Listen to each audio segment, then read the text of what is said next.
Just so everyone knows how we operate this, it's normally the way we work it is Annabelle and I have a chat with three great guests, but importantly, because we call it Chat and Connect, it's very important that it's not just the three main speakers who contribute to the conversation. What we try and do is get everyone talking, and we do that through a mix of having an open conversation, or we get you chattering away using the chat box. Hence, that's one of the reasons we wanted to check that your fingers were all working, and that's why we asked you where you were in the world at the moment. So thank you very much for typing in those details, and we'll try and get you chatting as well, so that'd be great. And as and when we have something to bring you in on, we'll bring you in on. So we asked you to remain on mute for the session, and just so we can just manage the conversation and make sure that everyone gets a chance to be heard, we'll ask you to unmute if we want to pick on you individually, but otherwise if you can remain on mute until such time as we ask you to speak. So thank you very much for that. So the only other thing is we do ask you, if at all possible, to keep your camera switched on. It makes it easier to have you as part of the conversation.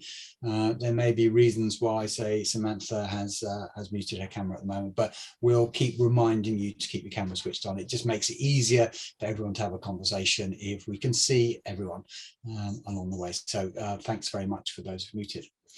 So the format's quite straightforward. We'll keep talking, and we've seen that where you are. We've seen that James is in Southeast London. Whereabouts in Southeast London, James, are you? You can unmute for a second. Somewhere called Nunhead, not far from Peckham. All right, where the cemetery is, the posh right. cemetery. One of the top five.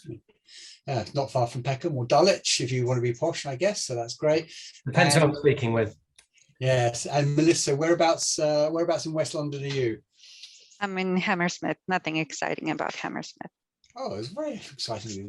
They opened the bridge, and where else now? Who else has we've got here? And where in North London are you, Mara? My name's pronounced Merapy, by the way. It's very odd, but it rhymes. Thank you very much, Merapy. Rhymes with therapy, as I tell people. I'm in Islington. Islington, there we go.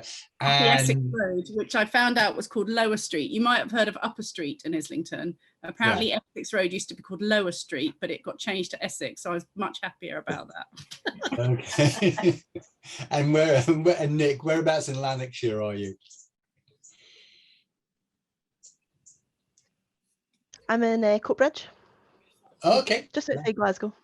Oh, fantastic. That's excellent. Okay, great. So without further ado, and Samantha's still on mute, so she Samantha may have disappeared off and just listening in and while she makes a cup of tea or something. So hopefully we'll come pick her up later. So we have three guests tonight, and the first guest we're going to be introducing to you guys in a moment or two is Charlie Miller.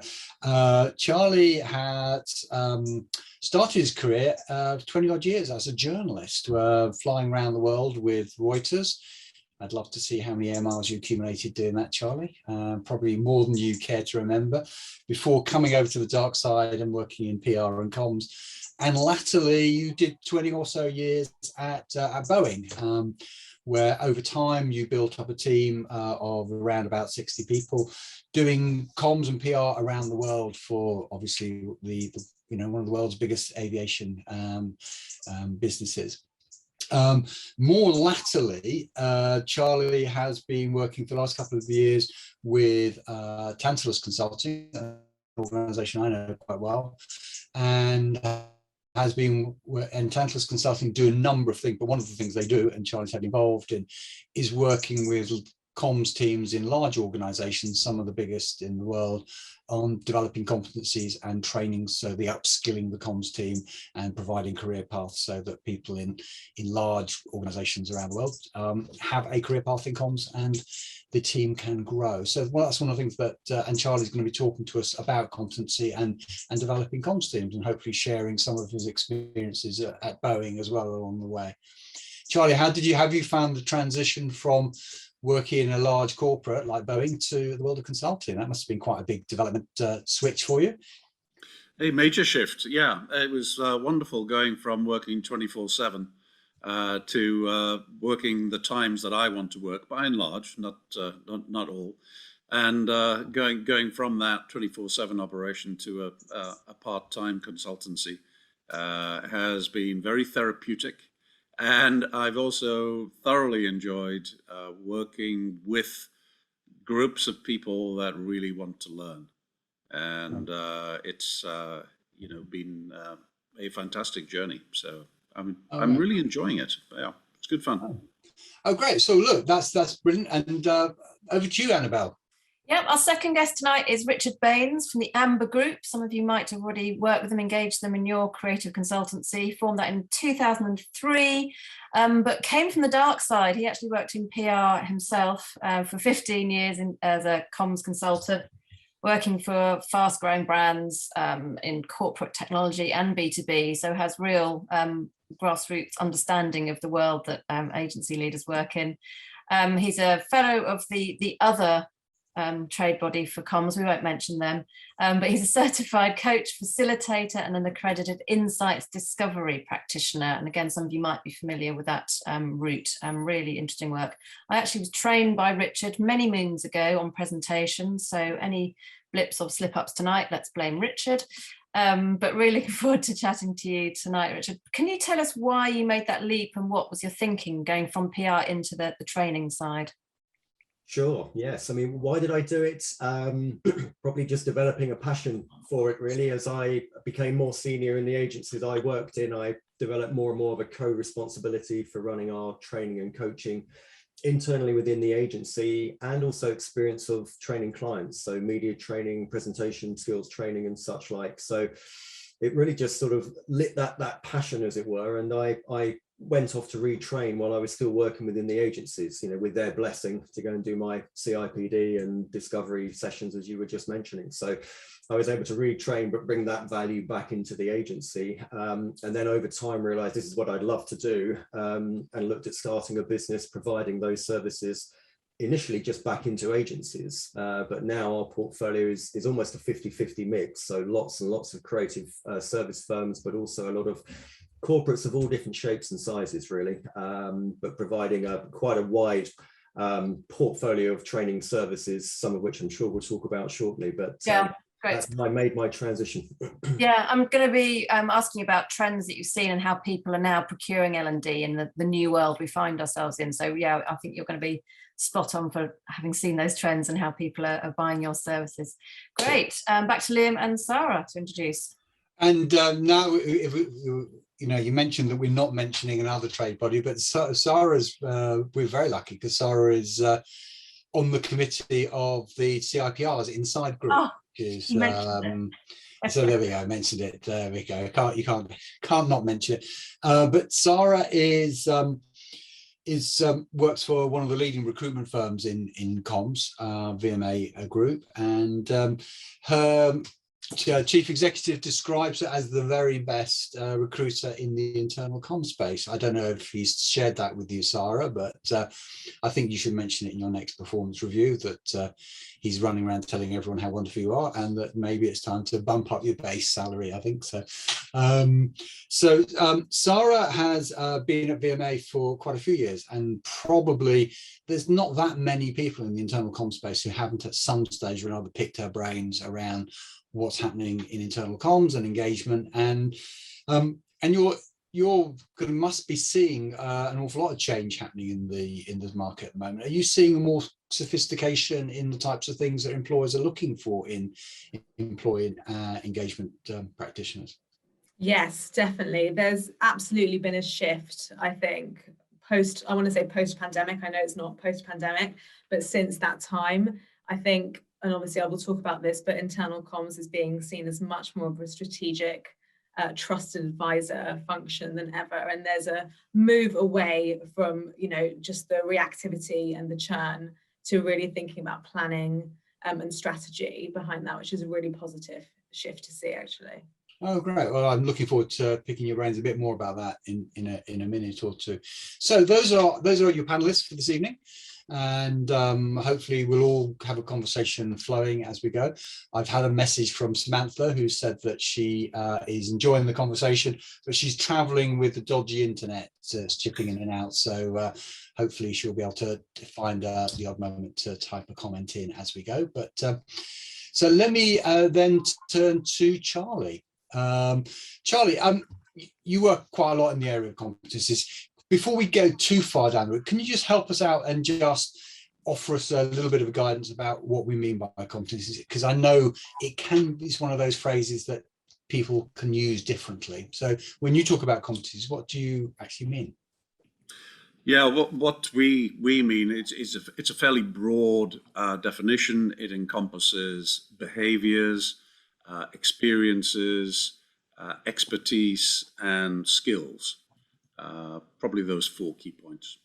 Okay, thank you. And I guess along the way, you've worked on developing those in organisations. I mean, we mentioned Boeing a little bit earlier. When you were working in House of Boeing, what were the kind of the competencies that you found most useful in senior practitioners that you worked with in the comms function?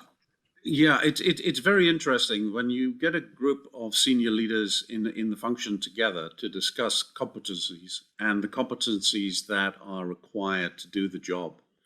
What I've found, and it's not just where I personally worked, but also in the companies where we're doing consultancy work, is there is a very broad view and a lot of disagreement as to what specific competencies are required. And I'm talking about, you're looking at probably a full day's discussion at a minimum to come up with a list of, and it's usually somewhere between 8 and 11 competencies. So for example, I remember with one company, a big discussion around media relations. For some people in that company, media relations were absolutely core and critical. And yet there were 3 or 4 people who went, it's all just part of public affairs. We can sort of brush it away. There's so much more focus today on digital communications. Do we really need to call out media relations as a specific competency? And that was a very long and quite heated discussion. Eventually, we all came together and we all agreed that media relations was central and should be a very specific competency that was required for the job. So a very interesting process to go through, and it happens every time that we do it. So do you also spend quite a lot of time looking at the attributes have been things like, I'm guessing there'll be some attitudinal competencies you look for, as well as the ability to manage conversations with senior people, or think strategically about the business? Yeah, I think increasingly, and we've probably all seen this over the last, pluck a number out of the air, but 10 years, 15 years, how communications has become much more focused on being a strategic business partner and providing that type of advice and strategic counsel to senior leadership in the business, not just inside the function. And so what I'm finding is that is now being called out, I think, without exception, certainly over the last 3 years, in every company where we have developed a competency framework. So strategic business partner is something where there is a lot of focus. That one's key. And attitudinal, if we look at behaviors, I can think of one company in particular. It's a Middle East company, multinational, and they have actually called out emotional and cultural intelligence as one of their 9 competencies. So a real focus on developing those, if you want to call soft skills, but really critical skills to being successful as a communicator. Okay, so and I'm just quite curious about how they express that, how they articulate or explain those to people. Yeah, well, the good news is that there is a lot of very good literature around. I think of Emotional Intelligence 2.0. First of all, a short book, which is always good, but not just short, but very succinct and impactful. And similarly on the culture front as well. And it's something that, not just coaching and training communications professionals. I recently was coaching a group of business unit CEOs in another company, multinational, again, in the Middle East. It's a key geographic region for us. And we spend a lot of time working through emotional intelligence, cultural intelligence, and there was naturally some skepticism about it, but I was able to persuade people to take the test. I'm sure most of the people here have done the EQ test. It's short, it's quick, and they all did it, and they all went, okay, there is something to this after all. And they all went away with their books and pledged to read them through and follow through on some of the coaching that I'd given on that front. So, do you? It's quite curious. You mentioned the Middle East. I mean, do you find that there is a big variation regionally about the competencies that people value? There is definitely a variation, but at the same time, it's the same as the type of business that you're in. If you're consumer facing, there is a lot more focus on digital communications and content creation, that type of thing. If you're more of a B2B, you tend to be a bit more traditional, a bit more focus on media relations. I think back to, without going into details, a major crisis that I was helping to deal with in recent years. And, it wasn't that the digital communications front was leading there. That turned out to be not our concern.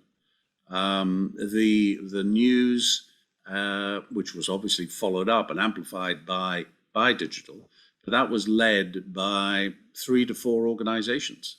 And that was the New York Times, Reuters, and the Washington Post, with the Financial Times to some extent thrown in there. So, for a B2B, media relations, certainly from my experience, is still very critical to this. And so, I'm quite curious, because a lot increasingly what we're seeing is comms leaders, senior leaders. When I first started working in PR and comms, internal comms was kind of very much the poor relation. It was something you probably did either because you made a horrendous mistake somewhere and you got shuffled off into that department where you couldn't do any damage, or it was an area that a box you ticked en route to the top, and it was something that you probably had to do, but you didn't really want to do it because the real heroes of comms didn't do it. Are you seeing that kind of understanding of employee engagement being increasingly valued in the context of senior leaders, or is it something that actually as a separate discipline is probably just no different from having a business awareness or being able to make things happen or give senior advice? Yeah, I think thankfully, long gone are the days when communications was just basically being seen as the media guys. You get a little story in a newspaper and hey, you've done your job. Now I'm definitely seeing that there is that view that communications is very strategic. The focus on reputation is really, really critical. Employee engagement. And also crisis communications. The corporate world is littered to some extent with the heads of CEOs who fail to listen to communications in the height of crises and didn't follow the advice, and ultimately, and we all can cite examples, I'm sure, ultimately the CEO head goes. And that again, I think is understood. Reputation, crisis management, employee engagement, three very, very critical areas. And just finally, Charlie, I was going to ask you, if you're looking at the way sort of heads of communications are developing their teams, apart from sort of sending people on, courses, what else are they doing to develop their teams that you're seeing happening around the world at the moment? Yeah, I mean, one of the things that we find is that, communications is a 24/7 operation. And so people don't have a lot of time, senior leaders don't have a lot of time to devote to developing their people. And yet it is, we often talk about people being our most important asset. So you need to put money where your mouth is. That is where consultancies come in. That's where we certainly are able to help. And employee retention is definitely improves when they can see a career path. And a career path, new employees are looking for that. They're looking to develop. And if there is a competency framework around which career development can take place, then that definitely is a pointer that they're all looking for. Four main areas: professional, on-the-job training. So, for example, special projects, rotations, that type of thing. Then you've got the likes of coaching and mentoring. Then there is specific training courses, and that's the type of work that we do. And then there is the self-help area, the materials, reading, reference materials, etc., where people can do some of that work themselves. Emotional and cultural intelligence are two areas that spring to mind, where you need to do quite a bit of work on your own on that front. Oh, thank you very much. So, Charlie, if you had to think about the one learning experience that you have that was most useful in your career, what would that be? So, I haven't pre-warned you of this question. The one learning experience that made the biggest difference to your career. Yeah, sure. The light bulb went off when the light bulb went on, I should say. Let's get this right. The light bulb went on when I read Emotional Intelligence 2.0 quite a few years ago. And that has made a big difference. So if you haven't read it, read it. Fantastic. Great recommendation. Annabelle, have you read it? I haven't, but I have done a lot of work on emotional intelligence. I think it's the one competency that I feel confident in, and the rest can just all catch up one day. But that was really good. And I love those 4 points you mentioned: the professional, the coaching, the specific training, and the self-help. That's really good, because lots of agencies or comms teams don't have that kind of framework. So to get those nailed, it's really helpful to have them signposted. Thanks, Charlie. Thank you. So, Richard, to you next in the hot seat. What trends have you seen in terms of what people wanted to book for training courses pre-pandemic through to now, and how's that changed? What are you seeing?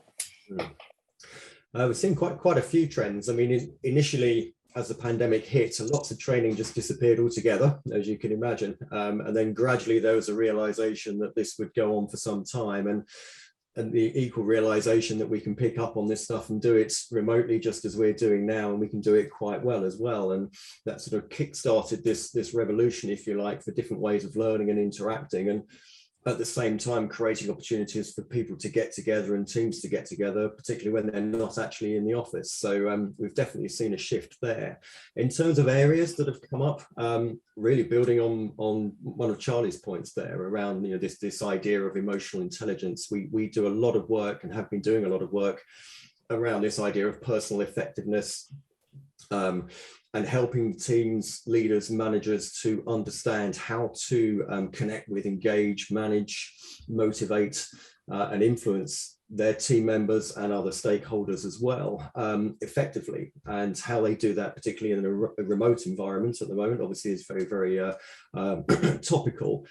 So it's always been something, it's probably always been the lion's share of the work that we do, but I think it's become had a far sharper focus now in how do we truly do this in a remote environment or hybrid environments, whereas before we were very much doing it in a face-to-face environment. So definitely an uptake there. We've also seen in the area of presenting, not just presentation skills, but presenting with impact. So again, whether that's face-to-face or remotely, the people are the product, as it were, and how we engage and how we connect, as they say, another good book, Life's a Pitch, as that would suggest, we are sort of what we present to other people. So skills in those areas, so making impacts in meetings and interactions, whether they be virtual or whether they be face-to-face, is something we've seen a big uptake in. And two other areas. One has been what we call a mindset series. For us, it's helping people to progress through perhaps the three typical grades, probably in any job, of executive, manager, and director. Obviously, you can apply that to internal comms, to agencies, and to corporates in many ways. But what we often miss is induction to those roles. People come and join a company and often have an induction, and then they grow through osmosis. Sometimes promoted above their station. Sometimes it's the Peter principle. You just get good enough at what you're doing, and then they push you a step further forward. And it's had a lot of uptake because around the reason of employee engagement, I think employers are saying, look, we need to help people through this transition. As Charlie was saying, career trajectory and progression is important. So helping people understand how you transition from one way of thinking to another way of thinking, from executive to manager to director, is really important.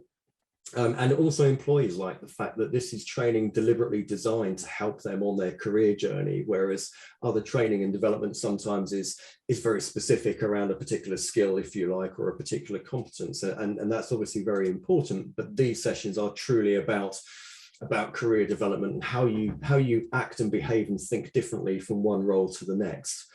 So those sessions have become very, very popular. And as ever, coaching has just gone through the roof, I think, over the last, I would say, 5 years or so for us. One-to-one coaching, one-to-few coaching, where you're helping individuals to achieve a very specific goal or set of outcomes. It's very poignant. It can make a huge difference to businesses if you get it right, or indeed if they don't bother to invest. Somebody performing in a particular role, particularly a more senior role, if they're getting it wrong, the impact this can have across the entire organization is huge. So coaching individuals in all manner of areas has remained very popular, and indeed is something you can do just as easily remotely as you can face to face in many ways. So that's really strong. I can see James nodding, who I understand is a coach, so I'm sure we'll bring him in the conversation shortly. Deep diving at the beginning in your bio, I said that you're a qualified insights facilitator and trainer. Can you just give us a little insight into what that means and how you help through that process? Sure. Yeah. Well, insights discovery is really a tool that helps to build that personal effectiveness. And at the heart of it really is the fact that to a greater or lesser degree, our success depends on our ability to interact with, engage, connect with, build relationships with other people is at the heart of it. And to do that, three things are very important. And this mirrors the emotional intelligence argument really very well. The three steps being, number one, understand self. Strengths, weaknesses, how we're seen by others, etc. Number two, how to understand other people. We all show up differently, but there are some commonalities, if you like, in personalities and behavioral preferences that we can start to put a framework of understanding around. And then thirdly, how do we use that insight to adapt and connect, to get the most out of those interactions, whether we're coaching people, motivating people, engaging people, selling to people, communicating with stakeholders.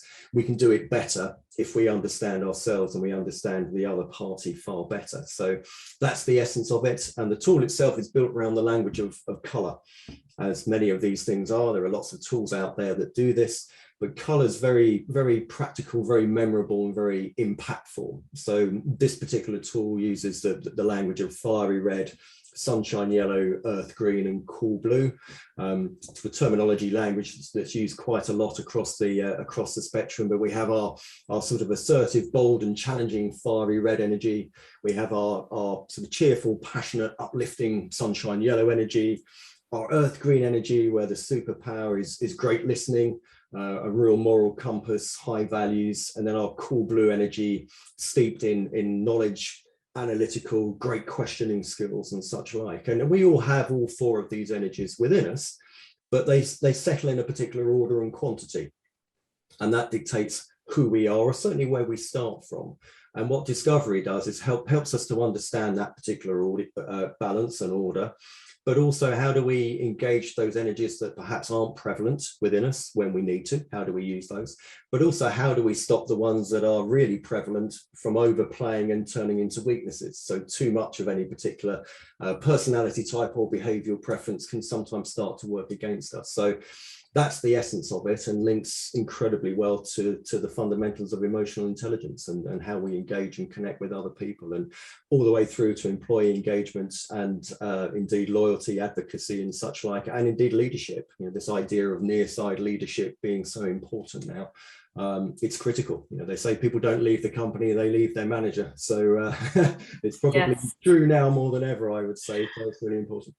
I think we've probably all in our careers at some point been on the raw end of a fiery red person in the office. But yeah, thanks for putting it in that context. Really interesting. What would you say are the main mistakes people make when they're planning their learning and development and training for their teams? What are the faux pas? What are the faux pas? I would say number one is poor analysis and poor brief. Quite often we will get approached by people that say, oh, can I have some leadership training, please? Or presentation skills or some coaching. And it's a fine art to start to jump into that and truly interrogate it. And often we find when we're having those conversations, the need hasn't been particularly well sought out. It's sometimes passed from person to person to person internally before it gets to us. So part of our job is to go back up that food chain and start to define what are the outcomes that you're truly looking for, and let's create something that will deliver that for you. So that's probably the biggest one.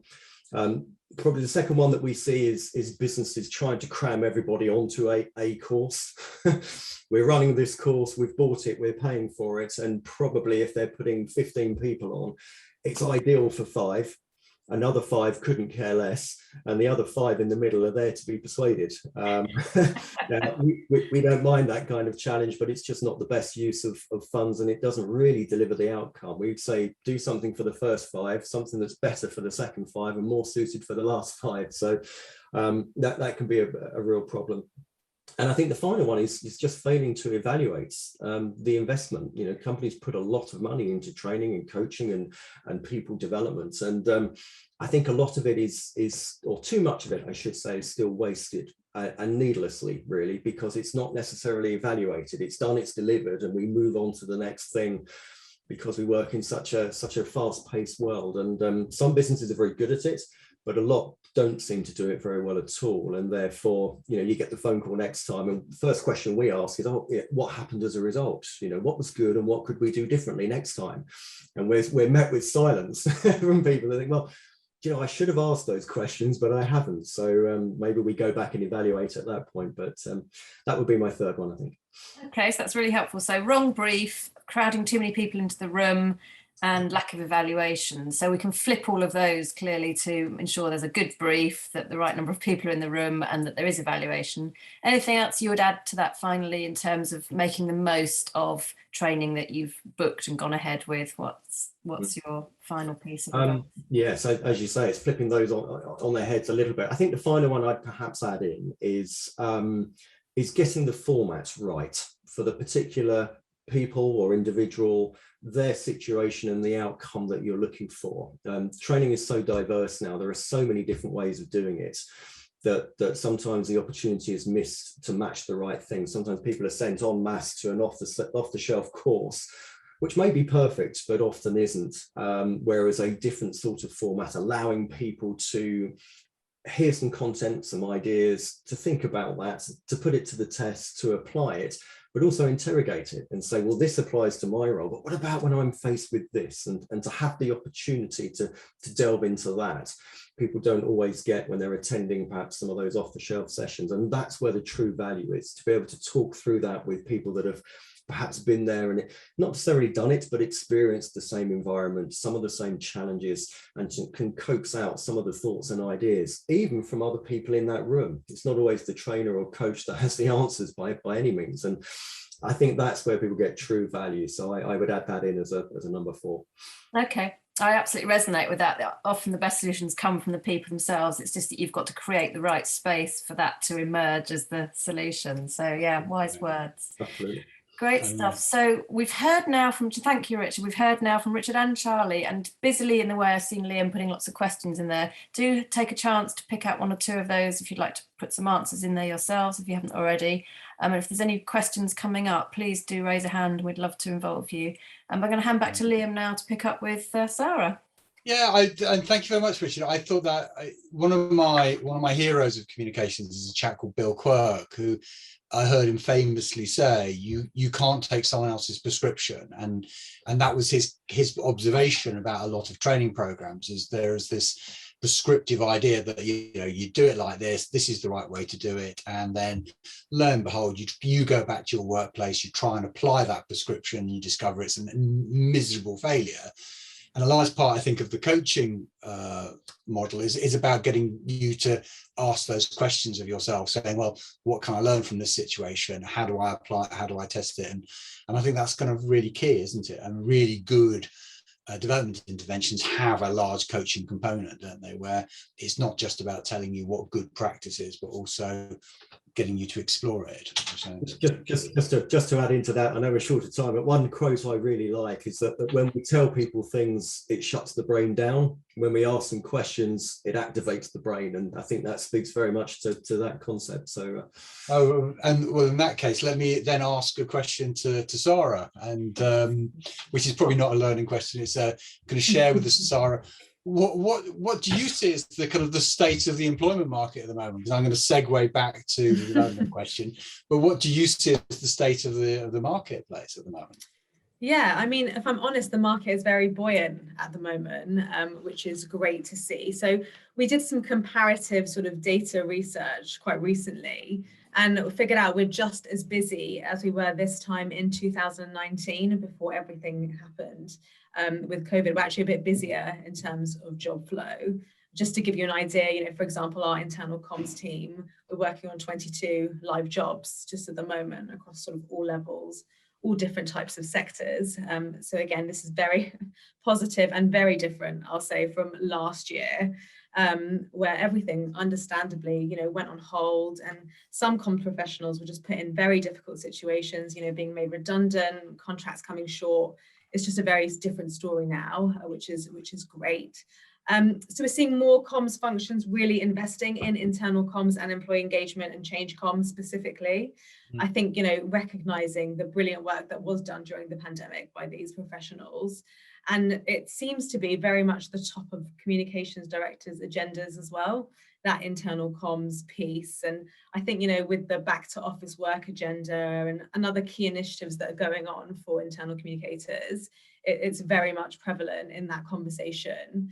And, we've even seen this year some companies implementing internal comms for the first time ever, which I know is quite shocking, but positive, better than it being seen as like the poor relation, like you say, it used to be seen as.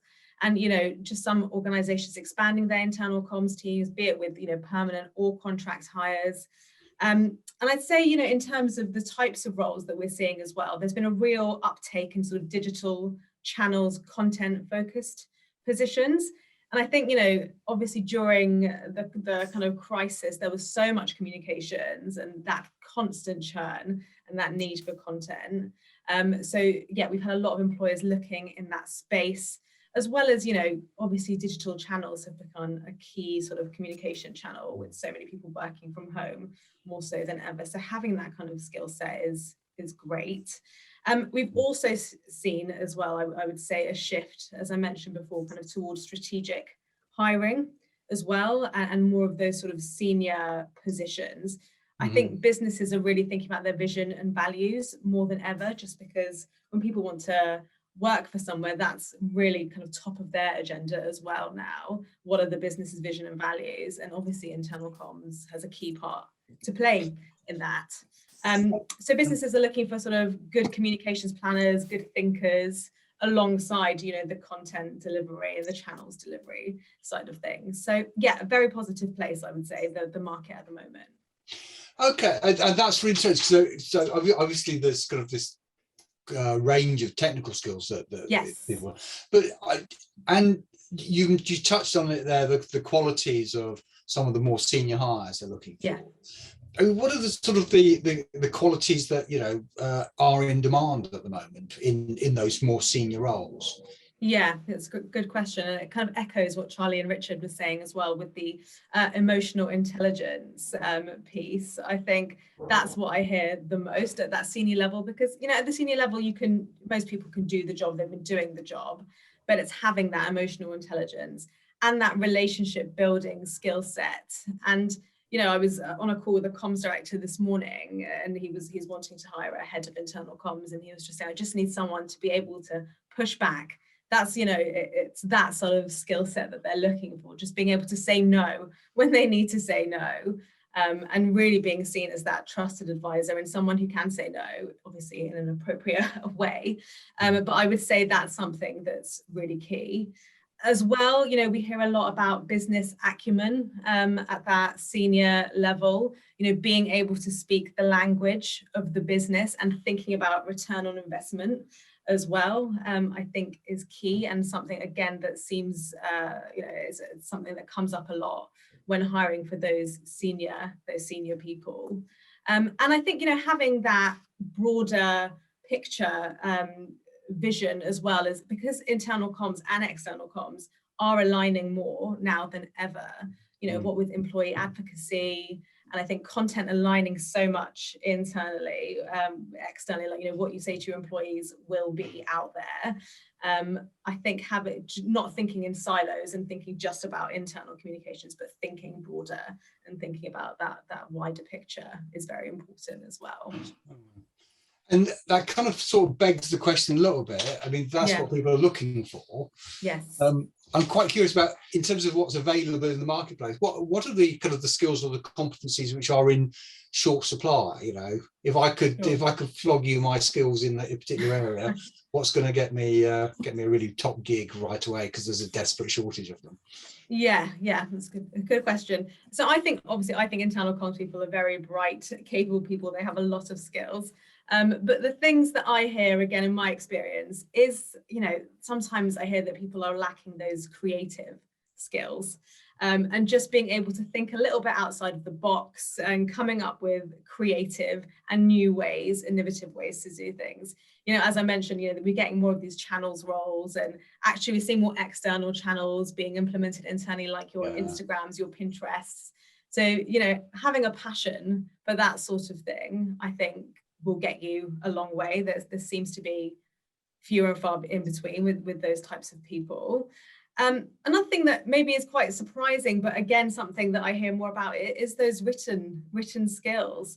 And I think, more and more interview processes seem to involve writing tests, because, you know, employers are hiring and getting burned later down the line when actually they realize their comms professionals aren't the strongest writers.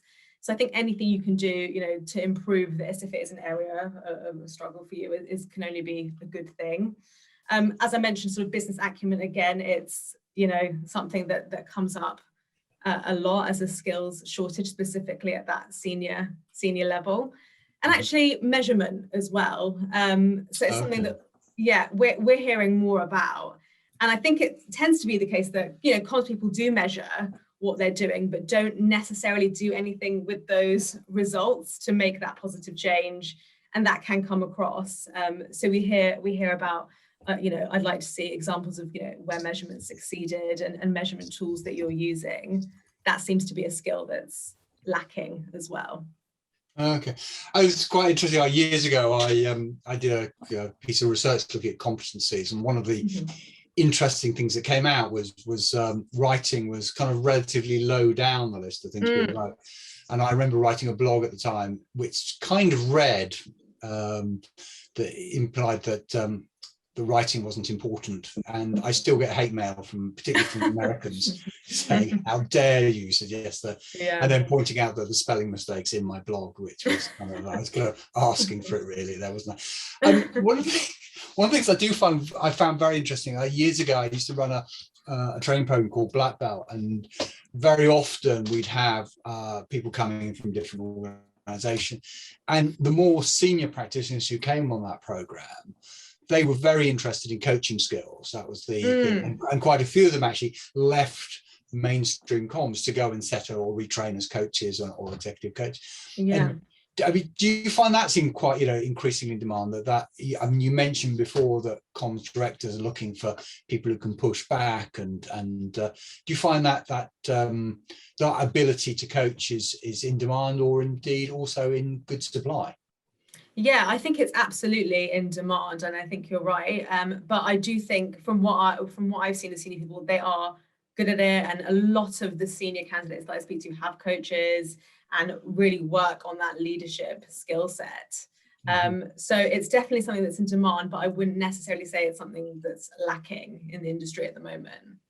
Okay, and then I almost my last question I was going to say is, when you meet people I mean, it's a bit of a generic question, but when you meet people saying, I want to get on in the world of employee engagement or internal comm, what general advice do you give them about developing their skill sets and developing their attractiveness or indeed usefulness to potential employers?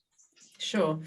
So I think one of the great things about working in internal comms is that you really can try different industries, different sectors. And I would definitely recommend doing that if you can. It just really gives you that edge, and it shows that you can deal with, different audience types and sizes, and, working with a disparate workforce. Some, places are heavily unionized. All of that, comes in handy when you're progressing your career to get to that more senior level. I also try to advise as well, kind of trying to gain both in-house and agency experience when you're trying to progress your career, just because it shows that obviously you can keep up with that fast-paced type of role, with multiple clients in an agency, but also with the demands of an in-house role. And those people I find tend to go on and do kind of direct level roles and are very successful at them. I know you talk about professional bodies, but I do think investing in a kind of joining a professional body is key. It shows commitment and a passion for your profession. And obviously you get a lot of support from them as well. And it is a nice to have thing on the CV. And we're seeing more employers asking for that actually in job descriptions. And it's something that they're taking seriously.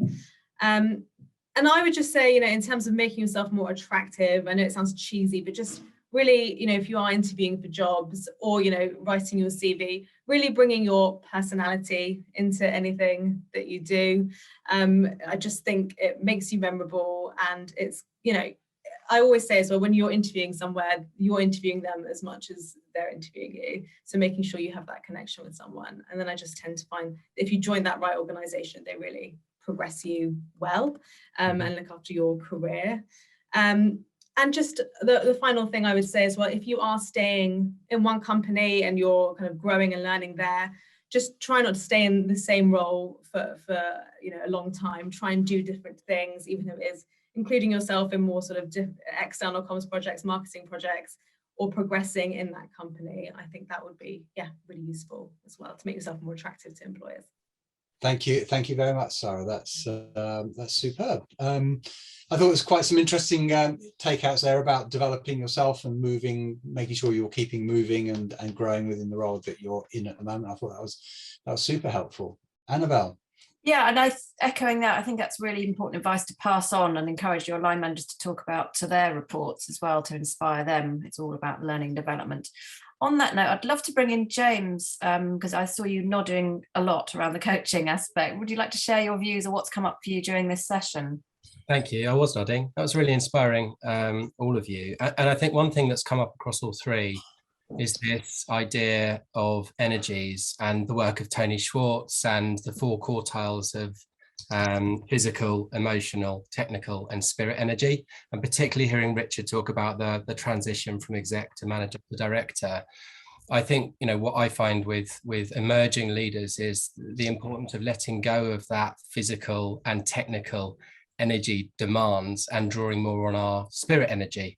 And that talks very much to the vision and values that Sara described too. So I found that incredibly useful. And the other thing, hearing Sara talk, that just made me curious was around this potential kind of skills gap or capability gap around creativity and innovation. And I wonder if that is a capability gap, or perhaps as a result of the kind of climate we're all operating in at the moment, where our threat responses are activated in that fight or flight modality. And that I think makes it very hard to take risks and to be as creative and innovative as we truly can. So yeah, there are some things that came up for me. Thank you, really inspiring. Thanks, James. So if you want to write a blog about any of the content you've heard, very happy to amplify that for you. I know you write very well. Merope, any thoughts? Can I put you on the spot? Anything that stuck out for you in this session? Well, cards on the table. I work at a really small agency, and internal comms is like daily all agency meetings. Like, it's not very structured. But I have worked in large organizations, so I am familiar with, you know, much of what you've been talking about. I head up a team of about 7 people, and what I've been mulling over is, you know, their needs are all different, but you're the person that's supposed to try and find a way of you know, addressing them and building on their career, you know, giving them opportunities within a small agency where the opportunities actually are quite limited, although, you know, we do our best. Haven't had a huge amount of a budget to train people, but what I struggle with is knowing where to find the courses, if you see what I mean. And forgive me, I can't remember who mentioned it, but defining the right course, because often people might think they want one thing, but actually it's something else would be more useful for them. And that whole sort of navigating all of that. And I don't personally feel very informed as a manager in doing that for these 7 great people. So yeah, that's I guess I feel like I need to read up some of these books that I've been writing down. Well, that's super honest of you. I really appreciate you being candid about that, Merope. Charlie, is there anything you would give in terms of advice back to Merope on that front, in terms of how to select the right training company and or where to go? It depends on you know, the specific requirements of the company and of the function.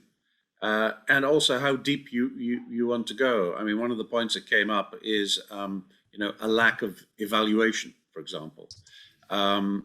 In most of the training courses that we run, we do very specific evaluations. You know, people fail our training courses. Not many, but you know, people do not automatically pass the training, and the managers and senior leaders find this very helpful as they're developing the careers of people. And failure doesn't mean an end to your career. It means, okay, so in this specific area, you know, employee A is weaker and needs further training, and that's good for the employee because they get that extra training and can develop accordingly. So I think evaluation, if I can sort of speak up for it, is really critical. It's not for every company. I get it. They don't want to spend so much time on it, but to be truly effective in terms of the value from training, then that evaluation is needed. Thank you, Charlie. And I pick up on something that Richard said earlier, which is about not going for the off the shelf, but really talking to the training provider about what problems you're having, what problems is it you'd like to solve, and for them to create something that really answers that need. So a tailored approach, I think, makes sense. And there was, can I just pick up as well something that I think Richard also added, which I think is super important, is that training is quite often not appropriate for everyone, and that actually training in many situations is only one stepping stone. That, you know, people need coaching, they need mentoring, and then sometimes they need stretch assignments where, you know, they get, you know, let's put people in a position where they can actually try something new, where they can experiment and learn. So it's about looking at the whole picture of someone, and not just, you know, have they got a specific knowledge requirement, but how do we develop the whole person? I think it's quite important. We have hit 6 o'clock, and I always like to finish on time. Unless there's anything burning anyone would like to say, it is my duty to try and wrap up quickly and say thank you so much to our panel for giving your time tonight. And whilst we had 40 sign-ups, a little disappointing that only several attended. I don't quite know what went on there, but apologies for those that are expecting more on the call. We'll look into it. But we will send a quick pulse check just to check what your views were on the whole affair tonight, just to get some feedback. And we'll be running another event in December, probably with silly hats and some wine on the go. But we'll let you know the dates for that nearer the time. But thanks once again for everybody's contribution. And do link in if you've anybody that's piqued your interest. Do get in touch, and we can give you email addresses if you're all happy to do that. And Marvellous. Don't forget that the PRCA runs some excellent training courses as well. So check those out as well. Nice.